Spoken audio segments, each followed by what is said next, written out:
তোলাবাজির অভিযোগে গ্রেফতার করা হয়েছিল কলকাতা পুরসভার ১৩৪ নম্বর ওয়ার্ডে প্রাক্তন কাউন্সিলর শামস ইকবালকে।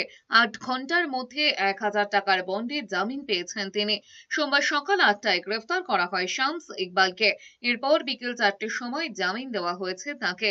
যিনি অভিযোগকারী ছিলেন তিনি আদালতে অভিযোগ তুলে নিয়েছেন। আদালতে নিয়ে আসার আগেই অভিযোগ তুলে নেওয়ার আবেদন জমা দেন অভিযোগকারী। ১৩৪ নম্বর ওয়ার্ডের কাউন্সিলর ছিলেন শামস ইকবাল। প্রাক্তন মেয়র ফিরহাদ হাকিমের অত্যন্ত ঘনিষ্ঠ এই শামস ফিরহাদকে ডাকতেন ববি আঙ্কেল বলে। সোশ্যাল মিডিয়ায় ববি এবং তার পরিবারের সদস্যদের সঙ্গেও তার একাধিক ছবি রয়েছে। একবার তিনি কোটি টাকার বিলাসবহুল গাড়ি নিয়ে পুরসভায় গিয়ে সকলের নজর কেড়েছিলেন। ২০২৪ সালে গার্ডেন রিচে একটি বহুতল ভেঙে ১৩ জনের মৃত্যু হয়েছিল।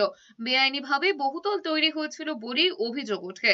সেই বহুতল ছিল শামসের ১৩৪ নম্বর ওয়ার্ডে। বেআইনি নির্মাণে তাঁরও নাম জড়িয়েছিল। সম্প্রতি তারাতলায় নির্মীয়মাণ গুদাম ভেঙে পড়ার ঘটনাতেও শামসের নামে অভিযোগ দায়ের হয়েছে।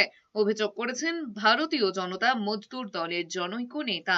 একজন কমপ্লেনেন্ট করেছিলেন, ওই কমপ্লেনেন্টের সঙ্গে এই যিনি আজকে যে অ্যাকিউজড, এদের একটা সম্পর্ক রয়েছে, বিজনেস ট্রানজাকশন দীর্ঘদিনের রয়েছে। সেই ট্রানজাকশনের কিছু ভুল বোঝাবুঝির জন্য উনি একটা মামলা করেছিলেন।